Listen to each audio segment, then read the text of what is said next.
Matin Sport.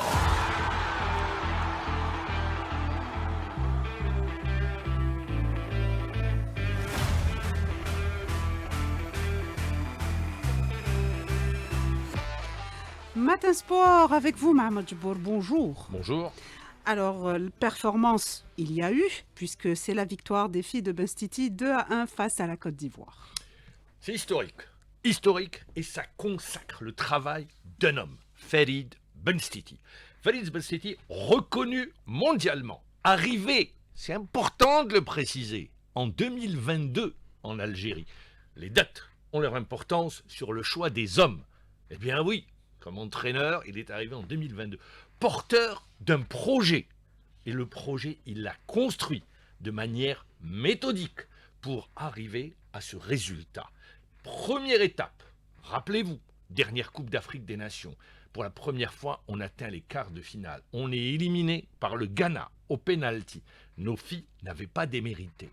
Ça, la deuxième étape, c'était cette Coupe d'Afrique des Nations, atteindre le stade des demi-finales et se qualifier au mondial. Mais auparavant, quand il est arrivé, Farid Benstiti, le terrain n'était pas défraîchi. Il a fallu construire, il a fallu mettre en place le lien entre et convaincre les joueuses algériennes évoluant à l'étranger et faire cette osmose entre joueuses algériennes à l'étranger et celles qui évoluent dans le championnat local. Il a fallu également aller expliquer le projet et il l'a fait. Il a demandé des stages, il les a eus. Il a demandé des matchs amicaux, il les a eus. Et aujourd'hui, ça consacre le travail d'un homme, Farid Benstiti. Mais également, ça montre la qualité qui existe en Algérie concernant le football féminin. Et cette qualification ne doit pas rester juste une qualification à un mondial. Elle est historique. Non, elle doit être justement pour ceux qui dirigent le football. Eh bien, faire une projection sur le futur et faire en sorte que le football féminin puisse exister à travers le territoire national, comme il l'est actuellement, mais lui donner une autre dimension. Réfléchir, je l'ai dit, je l'ai répété, pour ceux qui nous suivent le matin, que le football féminin puisse bénéficier d'une exposition médiatique. Comment il peut bénéficier d'une exposition médiatique? En réfléchissant avec les médias lourds, comment faire pour justement avoir des matchs du football féminin à la télévision. À la radio, on le fait. D'ailleurs, nous avons accompagné, et nous sommes les seuls à avoir accompagné l'équipe nationale féminine. C'était pas pour faire plaisir, parce que c'est la conviction que Benstiti et que ce groupe-là étaient porteurs d'un projet. Et aujourd'hui, je vais faire un peu de nombrilisme, en disant tout simplement que nous étions les premiers à croire en ce projet. Je remonte aux années 90, quand Nassima Djaout avait fait un super reportage qui avait été consacré. C'était Football Aiguille, voilà, ça s'appelait comme ça. Et elle avait été récompensée pour ce travail, parce qu'il fallait porter le football féminin. Et aujourd'hui, c'est la consécration.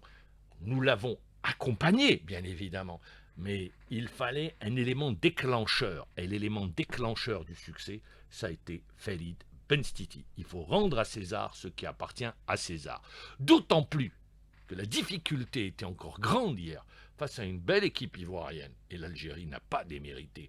Elles y ont cru. Elles ont fait preuve de résilience. Elles étaient menées au score. Elles sont revenues avec une gardienne qui a tout arrêté et qui a eu la baraka avec elle. Victoire 2-1, qualification en demi-finale. On écoute Roselaine Khazami juste après cette victoire. La Côte d'Ivoire, une bonne équipe africaine, beaucoup d'atouts offensifs. On a gagné, on s'est qualifié, c'était pas un match facile. On a gagné quand même 1-0, elles prennent un rouge. On a su, en deuxième mi-temps, changer la donne du match et passer au-dessus d'elles. On a réussi aussi à faire le dos rond parce que c'était pas facile. Elles ont beaucoup poussé en fin de match. Et puis on ressort avec la victoire et la qualification. Alhamdoulilah, c'est le plus important. Du monde, Inch'Allah, pour l'année prochaine pour nous et une demi-finale. On va écouter également Amira Wold Braham sur cette qualification.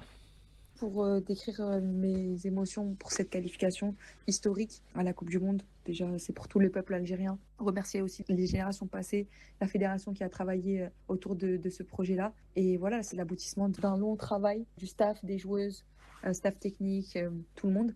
Et les émotions sont incroyables et décuplées parce qu'on a un double objectif qui a été validé, c'était d'aller en demi-finale de la CAN et aussi de se qualifier pour la Coupe du Monde. Et alhamdoulilah, c'est chose faite et aller de l'avant pour aller le plus loin possible, Inch'Allah, dans cette CAN.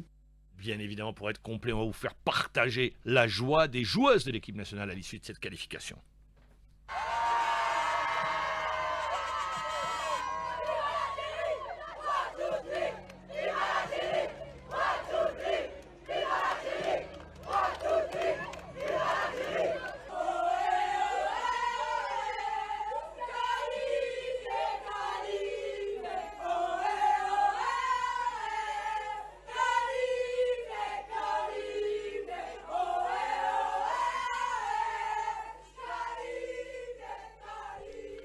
Ah bien oui, elles montrent leur joie, qualifiées. Ça fait plaisir. Non, mais c'est un grand moment pour le football féminin. Et c'est amplement, il fallait aller la chercher, cette qualification. Et je peux vous dire que ce n'était pas chose aisée. Concernant nos filles, bravo une nouvelle fois. On va parler D'athlétisme, d'athlétisme. saut en hauteur, Mammar. Avec une, rappelons-le, Ayashi, pour juste rappeler, c'est un jeune pétri de talent. Il est dans la tradition algérienne du saut en hauteur. Bien évidemment, il faut remonter pour les plus jeunes à Belfa. Belfa sautait 2,27 m en 1983. Eh bien oui, c'était Belfa, c'était un grand de la hauteur au niveau mondial. Il aurait pu à l'époque aller chercher une médaille. Mais bon, les conditions ne s'y prêtaient pas. Il a fallu attendre l'arrivée de cette médaille de bronze, rappelons-le, par Ahmed, qui avait remporté une médaille de bronze à Sydney. Également Ahmed, un athlète avec des potentialités qui ont permis d'aller décrocher cette médaille. C'était un talent pur. Et puis aujourd'hui, on a Ayashi. Ayashi, je peux vous dire, ce jeune a été sollicité par de nombreux pays, je ne vais pas les citer, pour qu'il puisse prendre une autre nationalité. Et il a été, grâce au pouvoir public, non, pour lui dire non, attends. Algérien, il se revendique, il n'y a pas de problème. Oui. Il a été pris une prise en charge avec un entraîneur, Amin Hafad, qui lui a permis aujourd'hui d'atteindre ce niveau-là. Et je peux vous dire, quand vous êtes sacré champion du monde en U20, vous êtes parti pour briller au niveau mondial. On va revenir sur cette performance avec notre spécialiste maison, Malik Touahla. Comme attendu, le numéro 1 mondial junior du saut hauteur, l'Algérien Younes Ayashi a pu décrocher cette nuit le titre mondial du saut hauteur garçon lors de la 4e et avant-dernière journée de compétition. Le natif de Béjaïa a pu décrocher la médaille d'or grâce à une performance de 2,21 m et devient ainsi le 3e champion du monde junior de l'histoire de l'athlétisme algérien. Par ailleurs, lors de la dernière journée de compétition prévue ce dimanche, 2 athlètes algériens se rendent en finale du 3000 m steeple garçon. Il s'agit de Sohaib Dissa ainsi que Zakaria Touharia. La finale est prévue à 22 h heure algérienne. Voilà, et bravo Beaucoup pour de cette succès. médaille d'or. Oui. J'espère qu'il y en aura d'autres parce qu'on est à mi-chemin des prochains Jeux Olympiques. Football, l'équipe nationale. Sanchez tient la corde. C'est bien. La corde, elle se tire ou c'est plutôt de l'élastique?